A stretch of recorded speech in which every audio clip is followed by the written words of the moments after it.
Okay. Okay, we're live. Sorry about the technical problems. We're just going to give it a few minutes while people kind of rejoin here.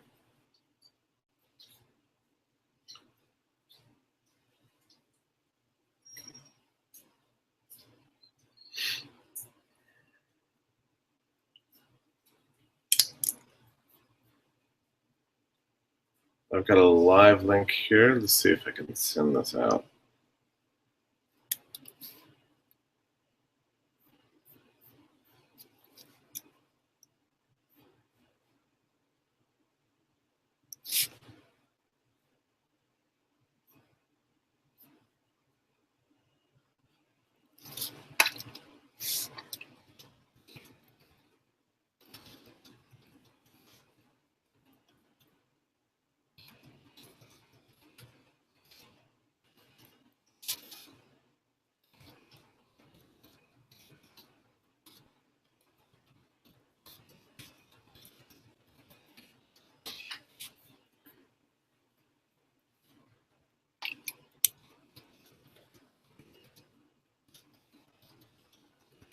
Okay, so the point of having this thing embedded in liberty.me is that it allows chat.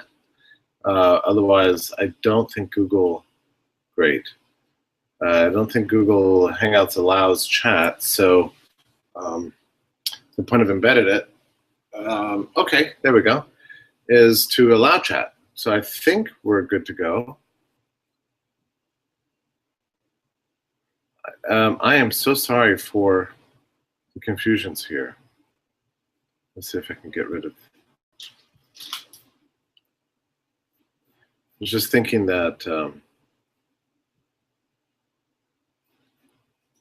sorry about this, that we're kind of past, whoops, you can repost that if you want to. We're past the point in history where this kind of technology is just sort of amazing that it happens at all.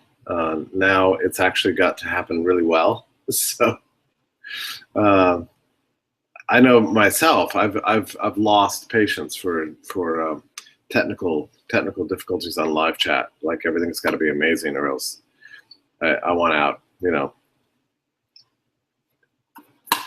history has gone so fast forward in the last 8 years. I watched a television show made in 2009 the other night, and the guy was at an office and he was stealing a piece of paper out of somebody's desk. And after he stole the piece of paper, he realized, of course, he needed a photocopy of it. But he didn't have an iPhone, right? So he had to find a copy machine within the office, and the copy machine wouldn't work without the code. So he had to, flirt with the secretary and get her to give him the code. So he puts the receipt on the copy machine, and then, was able to make a photocopy. But that was a very essential part of the plot. So it took, an extra 10 or 15 minutes, during which time he had to sneak around. This is in 2009, this show came out. A couple years later, all of humanity had practically, or a third of it anyway, had photocopy machines in their pockets. So no longer do we need the thing. All we have to do is take it out and shoot a picture. So that's how quickly all of our technology is moving. But it's actually very interesting because there's something about the nature of the human personality that there's never enough, right? If we get a glimmer of something wonderful, like a live chat that works perfectly, then we want it to work perfectly all the time. I've got a pop-up here that I'm trying to get rid of, if you'll just kind of ignore me for just 1 second. There we go. Okay. All right, so we're good to go, finally. All right, tonight we're talking about a very exciting thing, and it's As We Go Marching, a great treatise by John T. Flynn. I find the subject of the book very interesting, just like I think the subject in general is interesting. The subject is the politics and economics of fascism as an ideology. It's a very interesting subject to me because mostly today the word fascism has been reduced to a kind of an insult, right? You call somebody a fascist. What does it mean? Maybe it means an authoritarian personality, overly officious, possibly a hint of racism, a tint of, tribal hatred, or, something we associate vaguely with right-wing, a controlling spirit in some way that's embodied in some sort of collective aspiration. And so that's what we call fascism. But mostly we don't think there are real fascists in the world, We use it as an insult, and almost everybody would deny I'm a fascist, unlike socialism, which is still, for some strange reason, considered to be, if you're a socialist, sort of charming and humanitarian and broad-minded, but fascist is self-evidently evil. And I would say that the reason for this is essentially that we, meaning the US, defeated fascism in World War II and vanquished it from the earth, right? So it no longer becomes a serious threat. It's just more of an insult. And I would say in many ways this is to discredit, or it's a discredit to what is actually a fairly systematic ideology that remains an ongoing threat to human liberty. And I would even suggest to you something that would sound implausible to you, which is that the fascist threat to human liberty is actually, and always has been, much more of a mortal danger to the West than socialism has. Socialism never stood a serious prospect of being realized in the US. National industries were never going to be nationalized. Land would never be nationalized. The workers and peasants were never going to fully overthrow the bourgeoisie. Shopkeepers were never going to be entirely looted of their possessions and socialism imposed. That was never a threat. But real life fascism, yes, it is a threat. I've just changed my microphone, so forgive me if the audio changes. I just realized I had it set on the wrong microphone. Probably that's a better sound to you now than it was before. Okay. So now you might be thinking, well, why are you distinguishing between socialism and fascism? Isn't fascism itself a species of socialism, and shouldn't we lump them all in together? And there's a sense in which that's true. Certainly, as John T. Flynn moves through the ideology of fascism, and he really does deconstruct it in a beautiful way from the first chapter all the way to the last, deconstructs fascism as an ideology and points out that Mussolini himself, who in many ways is the statesman who originated the idea of fascism, himself had a syndicalist ideological sympathies in his youth, which are avowedly socialist of a certain type, favoring worker control of factories, still private property, but run by workers, anti-capitalistic, but and believing that value ultimately traces to labor, but not full-blown Marxian-style scientific socialism. Syndicalism is of a specific type of socialism. And that's true, that was the origin of his thought. But actually, as time went on, he realized that political success, in Italian politics in particular, and I would say this is true in European politics generally, because after all, fascism has made its full-blown appearance in many countries in the world, many different places, more countries probably than socialism. Spain, Chile, certainly Germany, Italy. I would say in the US, fascism was fully realized in the New Deal and in World War II economic planning. And probably still, remains the prevailing and really best term to describe the U.S. economic system today. So what is fascism and how is it different from socialism? So I would say that fascism is a particularly sort of right-wing variant of socialism. Now recall back when socialism was at the height of its theoretical sophistication, I guess you could say, in the late 19th century, say the 1880s, 1890s. What did socialism aspire to? It wasn't just about the abolition of private property, although that was an essential feature of socialism. There was all this other stuff associated with socialism that people found to be absolutely essential.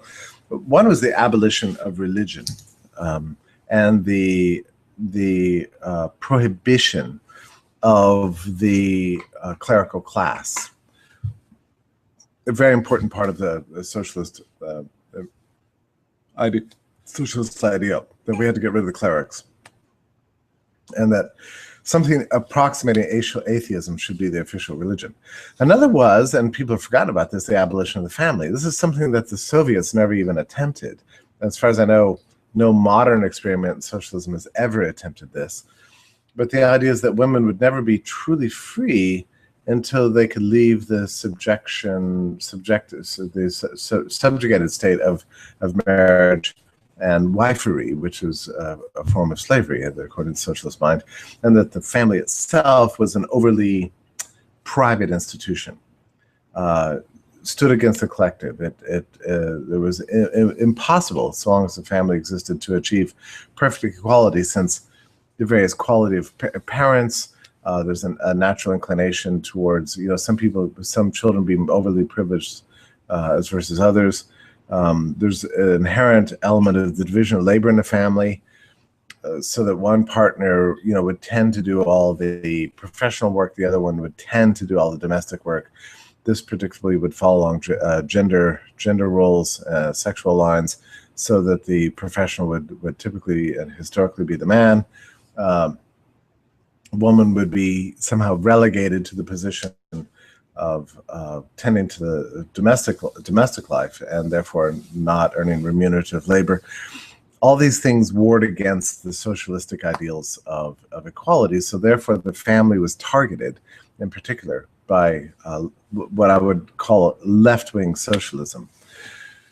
So that was part of the agenda, not just the abolition of private property, but the abolition of the clerical class and people's traditional attachments to religion, and then also the abolition of the family and the collectivization of the rearing of children. These were critical factors. Now, in these respects, all three of these things are really a fundamental attack on what has emerged over the last 500 years, what we call bourgeois life. It really represents a foundational attack on all the things that people truly love. I mean, what do people really love in this life, in this world? They love their stuff, they love their religion, and they love their family, right? So you've got an ideology in left-wing socialism that says, oh, here's a great idea. Let's get rid of all the three things that people love the most: their stuff, their families, and their religious faith. Okay, so how much political success can you really hope to achieve under those conditions? Very rarefied conditions under which left-wing traditional scientific socialism of the Marxian variety actually succeeded. That happened in Russia because there was, mostly because of World War I and the hyperinflation that was taking place, and a great deal of agitation by the Leninists. And don't forget, the Bolshevik Revolution was not actually a revolution on behalf of scientific socialism in the Marxian sense. It was a pure revolution, coup d'etat, and only after the revolution did the great struggle between the Bolsheviks and Mensheviks take place, in which the Mensheviks lost and the Bolsheviks won, and we saw war communism, which only lasted actually a handful of years under Lenin. Then they reverted back to, a highly bureaucratized leftist style regime that bore very little, if any, resemblance to Marx's original plan. Other places where socialism won out were things, we obviously know about Cambodia, we know about Eastern Europe under the Soviets after World War II, China. These were all cases of emergency wartime conditions, very highly rarefied. Socialism didn't typically win in outright elections, at least not of the Marxian variety. There were usually emergency-style circumstances that sort of seized the country in the event of some huge upheaval. But what if you have normal politics, where there's a dictator that really wants massive amounts of power to centrally plan the economy and achieve a completely hierarchically centralized regime under which the state was completely total and managing everybody's lives? What kind of ideology works under those conditions? Well, it was Mussolini's view, and he turns out, I think, quite correctly, was quite correct about this, but the variety of socialism should actually be, to some extent, organic to the social order itself, which is to say it shouldn't attack the things that people love the most. It should permit them to have their property, it should permit them to have their religion, and it should permit them to have their families. In fact, under the traditional fascist style economic system, a family is not abolished. In fact, it's heralded and considered like a central pillar of the political culture itself. Something the state would guard and protect and even establish and guarantee, intensify and entrench. And there you get the bourgeoisie rallying around it. Yes, there are lots of threats to the family. We must support the family. The state must support the family. So fascism has always been about family politics. It's always traditionally been pro-religion. Let's not forget that Mussolini himself was very supportive at some level of Catholicism, insofar as, but he just wanted that religion to serve the state. I mean, if you go to Rome today, you can see that the piazza at the Vatican, the big road leading up to St. Peter's, was entirely built by Mussolini with government funding. I mean, it actually has a kind of fascist feel to it, actually, with big symbols of power, marble everywhere, big state, Roman style, Roman imperial style architecture and that sort of thing. I mean, Mussolini himself had a tense but ultimately sympathetic relationship with the Catholic Church. So that style of fascism under which he rose to power was not antagonistic to religion. In fact, it used religion in the service of statism, actually. And similarly with the whole issue of private property, fascism never sought to abolish it. It just sought to regulate it and turn its use over towards national purposes. So under fascism, you see this uniting take place of labor, the big labor unions, which would come to be controlled entirely by the state, with large corporate powers, which become cartelized and heavily regulated. And they work together with other large industries to form a kind of new ruling class, including the banks, the largest bondholders, and the financial interests, which are ultimately not disturbed, but rather made uncompetitive and cartelized under a heavy regulation. In other words, all these institutions, instead of being abolished, are being basically nationalized. The family becomes national property. Big business becomes the property of the whole nation, not stockholders. The banks, are serving, the country at large. Labor unions that are a similar situation, and so it is with institution after institution. Ultimately, fascism is a socialistic style arrangement that doesn't attack the foundations of the bourgeois social order itself. And surprise, it turns out to be gigantically successful. All throughout the 1930s, whereas widely considered that there was this big contest in the world. Laissez-faire had failed after the Great Depression, and it was no longer considered a viable, respectable idea that you just let people be free.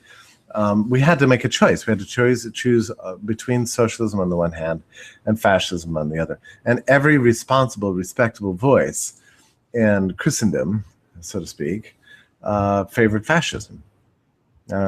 This is why all throughout the early 1930s, you saw respectable opinion become wildly in favor of Mussolini. A very famous New York Times Magazine cover story on Professor Mussolini that was just a hagiographic in its adoration of the brilliant central planner Mussolini.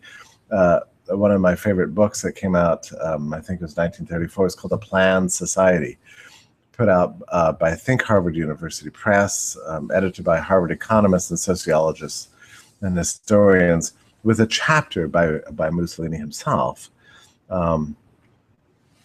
Mussolini considered to be the greatest living practitioner of the fascist ideology. So fascism was not an unrespectable perspective. It was considered to be the thing that you would want to adopt if you wanted to avoid the dire fate of socialism. It was something that was seen as a brilliant alternative to socialism. So if you were anti-socialist, you would rally around fascism as a way of forestalling, something like a dreadful upheaval that socialism would truly represent. And it really wasn't until U.S. entry into World War II that fascism became, an unrespectable position, a curse word, something that we as Americans were suddenly against. Never mind that it's actually very difficult to distinguish between Nazi-style economic policy, Italian-style economic policy, Spanish-style fascist economic policy, and American economics policy throughout the 1930s. They're all copying from each other, adopting each other's agricultural policies, industrial policies, policies towards labor, policies towards trade, you name it. It was all pretty much of the same piece, the same stuff. It's just suddenly, because of wartime, because we're us and they're them, and we're fighting them, that suddenly they became the bad guys, and fascism took on this terrible name. And so it was after the war. Fascism remained like a curse word. The U.S. is allegedly responsible for having vanquished this evil ideology from the planet. Never mind that U.S. economic institutions look very much actually like German and Italian and Spanish, economic policies before the war. They remained so after the war. There was a little bit of a loosening up that occurred. So in the midst of all of this comes this great treatise by John T. Flynn, 1944, called As We Go Marching. And what he's trying to draw attention to is the fact that the U.S. is going to war against this evil fascist threat abroad, meanwhile imposing these same fascist principles at home. I mean, after all, we're talking about 1944. This is the middle of the war. Wages are controlled, prices are controlled. There's massive rationing of food taking place. All of industry had been cartelized and designed to serve the war effort. There was no free enterprise left. People were being jailed left and right for violating labor controls and wage controls. And there's gold was being collected from Americans in the name of the national interest. And people were encouraged to buy war bonds to fund the state. The central bank is inflating like crazy to fund the war. It was a fascist-style economic policy, and Flynn called it out through a very mighty and brilliant treatise that investigated fascism as an ideology, as a particular ideology. It's not socialism as we've come to know it. It's something different that has a quote-unquote right-wing flavor to it, meaning it's pro-family, pro-corporation, pro-business, pro-status quo, all about the institutions that the bourgeoisie truly love, but trying to turn them to serving a big collective interest. Now, the only difference really, and Flynn points this out, between German and Italian-style fascism is that Hitler put a particular tweak on fascist ideology that was racial in tone. Rather than just being about one's national identity, Hitler wanted to make it about the Aryan peoples. We're suddenly the new nation, and there's all these people in Germany that fell outside of that. Namely, non-whites and Jews, of course, who he considered to be non-Aryans. So his particular variant of fascist ideology was peculiar to Germany. But fascism itself does not have to be anti-Semitic. I mean, that's not a necessary part of it. It just happens to be historically associated with fascist ideology. Although I do think you'll find a strain of anti-Semitism in all forms of fascism today. You found it then, you'll find it now. So, and in the course of his narrative, he actually lists something. It's a very careful study in many ways. Historically sophisticated, biographically in depth about Mussolini in particular, and avoids finally calling FDR an outright fascist dictator. But you get the sense of it. I mean, you get the sense of what he's doing. sometimes I wonder about books like this, and you could say this about Rosewater Lane's Discovery of Freedom, Isabel Patterson's God of the Machine, Road to Serfdom is another one that came out about the same time, and so on. Omnipotent Government by Ludwig von Misess. There's a whole slew of these amazing books that came out, between 1942 and 1945, basically during the war. Sometimes I wonder if they pulled back from their rhetoric just to get past the wartime censors, and the censors were very, actually, severe. In the original edition of As We Go Marching, on the back of the book it says, "This book is approved to be printed by the National War Planning Board," something like that, and included an advertisement to buy war bonds. So that's actually on the back cover of the original edition. That's quite interesting, right? Well, so now I would like to kind of like fast forward, because I do think that this topic may be the most salient topic in American life today. As I said at the very outset, it's very possible that the right wing in American politics, and I would say this is true for libertarians too, have been distracted for the better part of 100 years by the great threat of socialism. We argue against socialism. It's our black beast, our bête noire that we always argue against. We uphold and go, oh, if we take these policies on, we'll become socialistic. Road to Serfdom is all about the gradual steps towards socialism. We all are radical anti-socialists in our hearts, right? Certainly that was my formation, the fear of the Reds. Fear the Reds. And of course, it's very easy to adopt this perspective, because anybody who's been college educated knows that like half the faculty or 2/3 of the faculty is basically Reds. I mean, they all have Red sympathies, and we loathe them. We're disgusted by them. And a red style, Soviet style, red left-wing socialism represents in many ways the apotheosis of everything we loathe in this world. But what if we have been excessively distracted by the red menace for the better part of 100 years, even as the brown shirts represent a more clear and present danger? Not the Reds, but the Browns. What if in all of our anti-socialist agitation, we've permitted this variant, a right-wing variant, called fascism, to rise up among us? And we've been afraid to call it out because the word itself has been discredited, and we've been not sociologically and culturally prepared in some way to recognize the threat when it's around us immediately. And I've toyed with this thesis because I think there's something to it. In American politics today, I think in many ways, we do face a choice between the Reds and the Browns. The Democrats representing a much softer version of a kind of Fabian style socialism, but not actually aspiring to nationalize industry. I mean, people used to say this about Obama, that Obamacare was taking us closer to socialized medicine. Well, not really, actually. It was never really a socialist economic reform, healthcare reform. It was always a little bit. It was always in favor of the private insurance. It never actually sought to abolish private medical care. It just wanted to bring it under kind of a regulatory structure to serve the national interest. Single payer style socialism that the left likes to talk about was actually never on the table. Obama never favored it.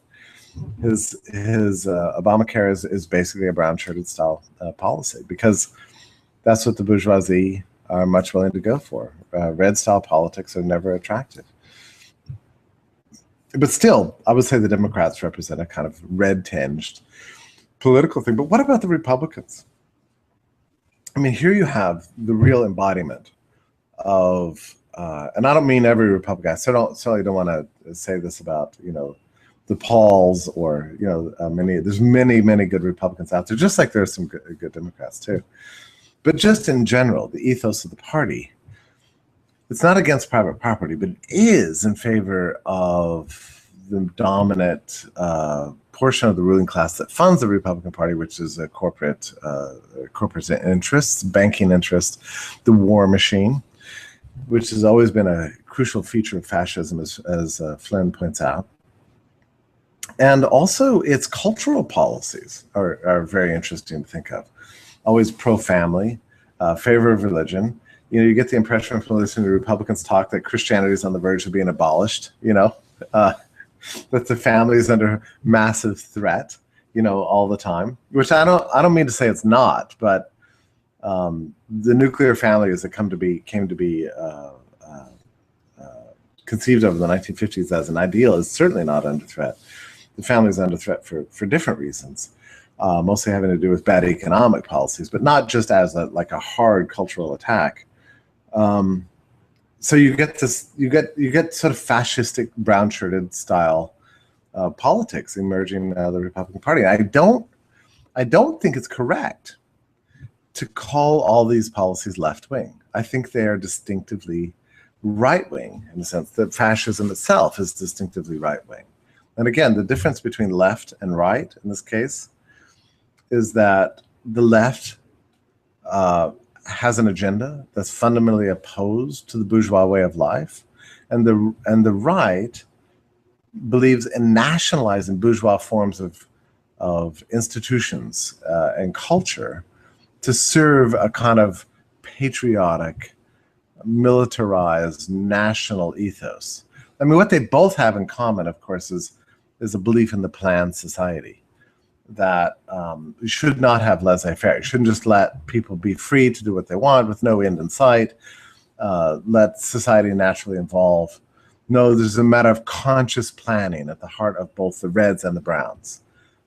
It's a different form of planning, but they both aspire to kind of a national ideal and want to use the state to achieve this.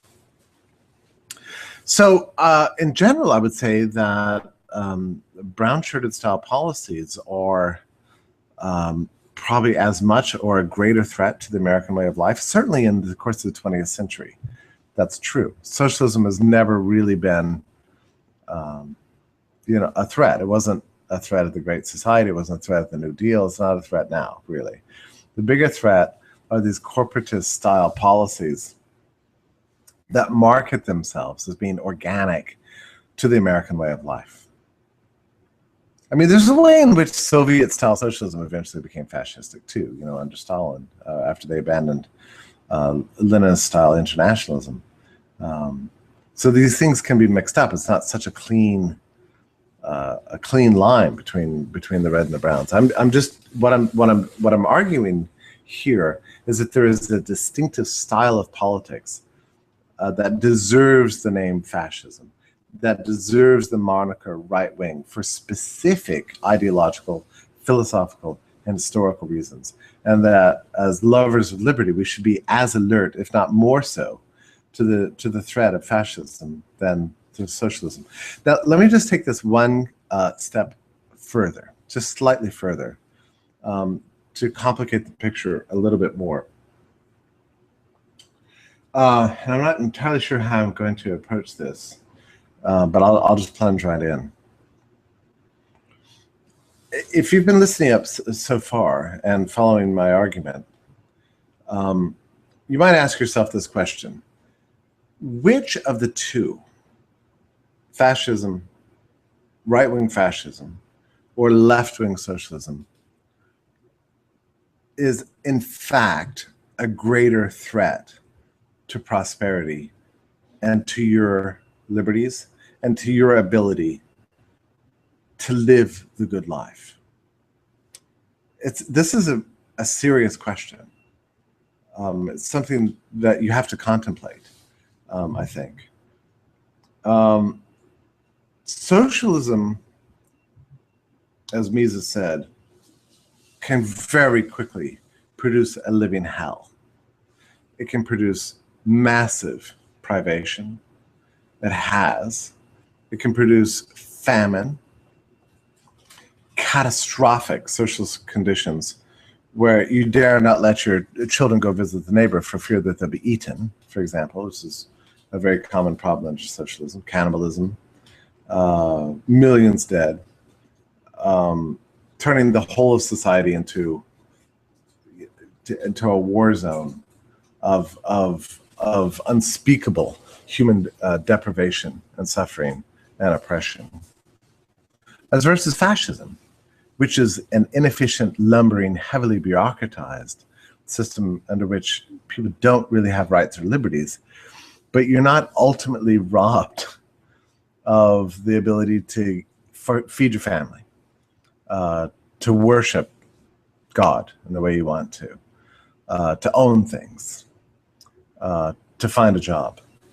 Fascism, for all of its evil and its ghastliness, I would say, is in the end less of a threat to our ability to live and a decent life in which we're provided for. In a sense, that makes it even more dangerous because it's ultimately not catastrophic. It can be violent, it can be terrible, it's certainly contrary to human liberty, but it doesn't represent that sort of civilization crushing, destroying threat that socialism really represents. So if you had one button to push, if you had two buttons in front of you, and you had to choose either socialism or fascism, you have to ask yourself, which would you choose? Yeah? It's an interesting question. That's the choice that the 20th century provided us. It's a very tragic and evil choice. We shouldn't have to do this. We shouldn't have to make these choices between two forms of evil. But if you had to, which is the greater evil? Which is the greater threat to you in your life? And I would say there's no question that socialism is the case. And it's for that very reason that in the course of the 20th century, the bourgeoisie, the lovers of liberty, and including even the liberal parties in many countries, have acquiesced to fascism in the face of the presence of the danger of a socialist revolution in time after time. It happened in Italy, it happened in Spain, it happened in Chile. I would say to some extent it happened to the United States. There was a real threat of a red takeover after the stock market collapsed in 1929. It happened in the UK, and to some extent it happened in Germany. Browns usually campaign against the Reds and terrify you with the prospect of having all the things you love in life taken away from you, or vote for them, support their kind of dictatorship, preserve the things you love, but just give up some of your rights and liberties for a false sense of security. So if you're faced with that practical choice, which do you choose? And I would say that most people would support fascism under those conditions. It's happened too many times in the course of the 20th century, and I would suggest to you that it's happened repeatedly in post-war American economic policy. People feared the Democrats so much that they voted for people like Richard Nixon and George Bush and George Bush Jr., George W. Bush, and some of my very good friends, despite having, who's that guy who ran last time with the Republican ticket? I guess it was Romney. I never had much interest in him, but at the end of the day, people's fear of Obama was so intense that they supported even Romney. It was just this pathetic character. And I would suggest to you it's going to happen again, right?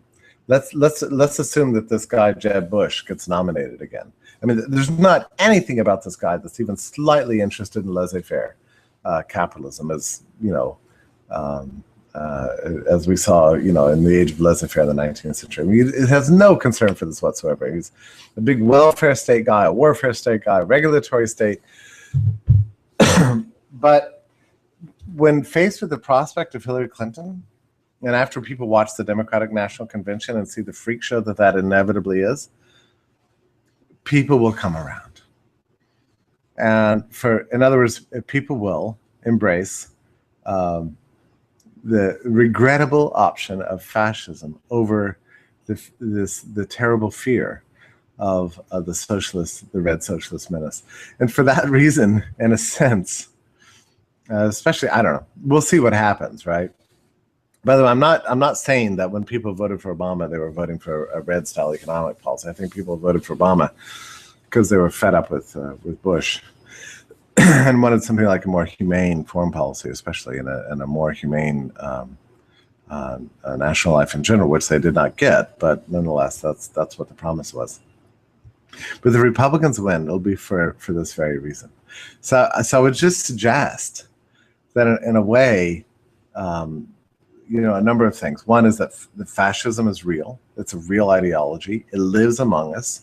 It's a respectable ideology. It's a worked out, coherent alternative to red style socialism that is a dreadful danger to human liberty in every respect.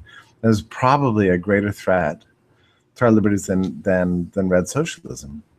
And so I would say that it's still with us. It's something we're carrying around with us. And in a strange way, it's even worse because we don't have a name for it.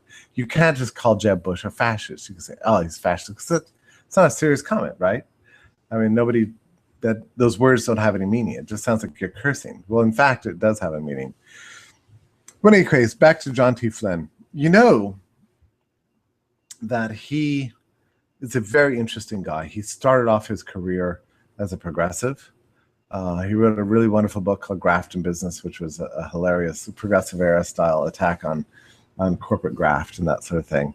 Gradually came around to loathing the New Deal because he was an anti-fascist, ultimately, a champion, a laissez-faire champion of liberty, thought of himself as a true and genuine liberal. He was very at home with the liberals throughout the 19-teens. He never agreed with the income tax and that kind of stuff, but basically he was anti-war, against World War I, against censorship. He was an old-style progressive. Saw the New Deal as fascism embodied, and watched as history unfolded. First, the nationalization of the banks, the control of labor, the nationalization of labor unions, regulation of labor throughout the country, the creation of the Blue Eagle laws, which corporatized industry, and then inevitably and always, every time under fascism, the drive to war. Why? Because their domestic policies never really succeed. So war seems like the answer. That's the thing that's going to boost the economy, lower the unemployment rate. We're going to get a draft. We'll kill off the unemployed, nationalize industry, and rally the country through patriotism and love of home and hearth, towards fascist style economic policies. And this is what John T. Flynn saw. That's why he was the head of the American First Committee. He tried his best to keep us out of war. His activities in that respect led to his discrediting as a national figure, though he had already been a very famous journalist writing for the Saturday Evening Post. Big shot. His anti-war activities about World War I led to him being disgraced. So in the middle of the war, he wrote he wrote many great books. The Roosevelt Myth is the best book on FDR written by far. It's never been equaled, and I've read them all. It came out in 1956, I believe. I think that was his last really truly great book. The rest of it was just trash.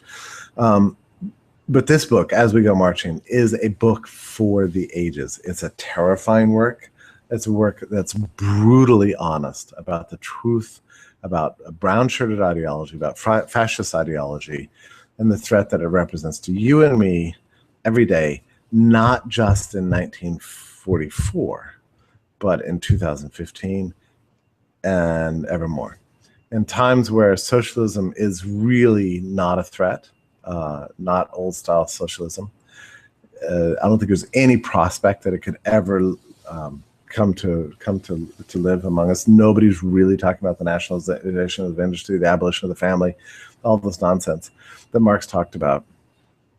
Brown shirt ideology still represents a genuine and true threat in our time. Okay, I'm going to stop right there. I'm going to look at the question box here. I'm sorry for going over, but we did have a little technical problems at the beginning, so I felt like I needed to kind of take you through the entire argument here. I'm going to the live button. I'm sorry if you've asked a question. I'll get there in just one quick second. Oof. Okay, here we go.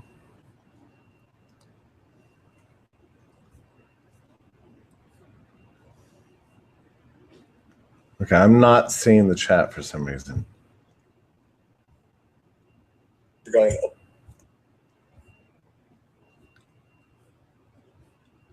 Okay, I am so sorry. I'm not seeing the chat. So I think I'll just have to call it a night. And if you did ask a question, my deepest apologies to you. Liberty Me can also post in the chat window here if there's anything in particular. I'm sorry for going on so long about this book. I do think it's extremely important. You know, you can download it from liberty.me. Decades went by when this book was out of print. I brought it back into print. It's got a brilliant introduction by Ralph Raico. Have a look at it. Check out his argument and get very afraid. You know, let me just conclude with a couple of comments here. I've been toying around the last few days that you can divide all political ideologies into two camps. One which believes that the social order is a product of conscious, top-down, intelligent planning of one sort or another, where there's a definite end to the social order that we want to achieve, and we're going to use intelligence, resources, and power to achieve it. All those ideologies fit on one side. They're the left, they're the right, they're every kind of thing. It's just politics as we know it. On the other side is the true laissez-faire view. The view that the social order is a product of spontaneous action, that the intelligence of is system-wide. It's a brilliant system, but the brilliance is not embodied in any single mind. The brilliance is emergent out of the spontaneous interaction of individuals, where the invisible hand truly does lead society to a destination, no particular destination, no final destination, but along a course of events that's ultimately unpredictable. As intellectuals, that's a very difficult thing for us to come to terms with, that intellectuals themselves are not in charge of the social order. The social order should be in charge of itself. That is, I think, the true laissez-faire position. And it's the one that we have to embrace. And be ever on the lookout for the former kind of system, whether they come from the left or from the right. But probably in the scheme of things, I would just suggest that we're insufficiently aware of the danger to human liberty that emerges from the right, precisely because it tends to enter into our national life under such a disguise that always disguises itself as patriotic, pro-family, pro-religion, in favor of the life that we want. So, and that's where the true danger lies. Well, I'm sorry for not being able to take your questions. We'll get the technical problems worked out next week. Here we are a year into this, and we still haven't figured it all out yet. Yeah, so anyway, let's just be grateful for the miracles we have, the fact that I can come to you in this setting at all, and leave it at that. All the best, and thank you for being a wonderful member of Liberty.me. Just keep posting, keep reading, stay engaged, and stay on the right side of history, my friends. All the best to you. Night, night. About the nature of the human personality, that there's never enough, right? If we get a glimmer of something wonderful, like a live chat that works perfectly, then we want it to work perfectly all the time. I've got a pop-up here that I'm trying to get rid of. If you'll just kind of ignore me for just 1 second. There we go. Okay. All right. So we're good to go, finally. All right. Tonight we're talking about a very exciting thing, and it's As We Go Marching, a great treatise by John T. Flynn. I find this subject of the book very interesting, just like I think the subject in general is interesting. The subject is the politics and economics of fascism as an ideology. It's a very interesting subject to me because mostly today the word fascism has been reduced to a kind of an insult, right? You call somebody a fascist. What does it mean? Maybe it means an authoritarian personality, overly officious, possibly a hint of racism. History has gone so fast forward in the last 8 years. I watched a television show made in 2009 the other night, and the guy was at an office and he was stealing a piece of paper out of somebody's desk. And after he stole the piece of paper, he realized, of course, he needed a photocopy of it. But he didn't have an iPhone, right? So he had to find a copy machine within the office, and the copy machine wouldn't work without the code. So he had to, flirt with the secretary and get her to give him the code. So he puts the receipt on the copy machine, and then, was able to make a photocopy. But that was a very essential part of the plot. So it took, an extra 10 or 15 minutes, during which time he had to sneak around. This is in 2009, this show came out. A couple years later, all of humanity had practically, or a third of it anyway, had photocopy machines in their pockets. So no longer do we need the thing. All we have to do is take it out and shoot a picture. So that's how quickly all of our technology is moving. But it's actually very interesting because there's something.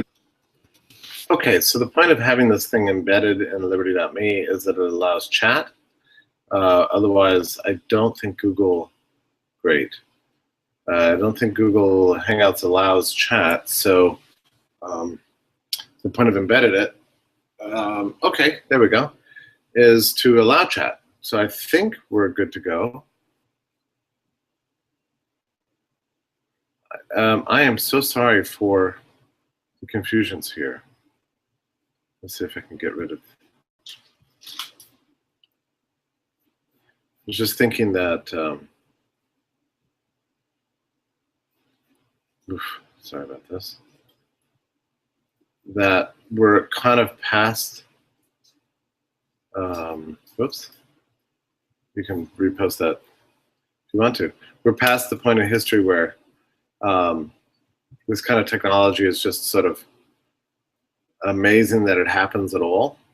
Now it's actually got to happen really well. So I know myself, I've lost patience for technical difficulties on live chat. Like everything's got to be amazing, or else I want out.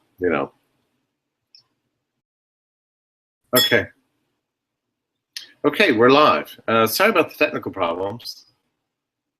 We're just going to give it a few minutes while people kind of rejoin here.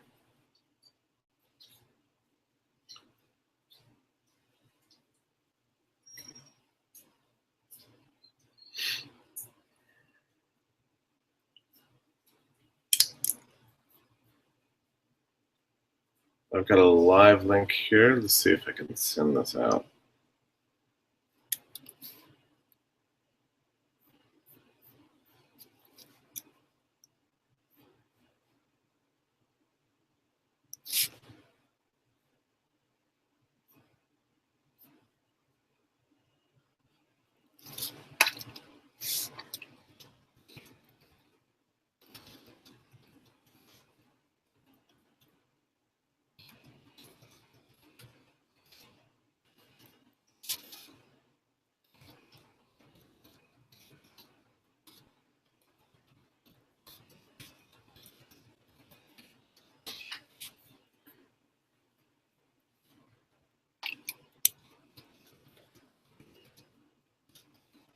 Of tribal hatred, or something we associate vaguely with right-wing, a controlling spirit in some way, that's embodied in some sort of collective aspiration.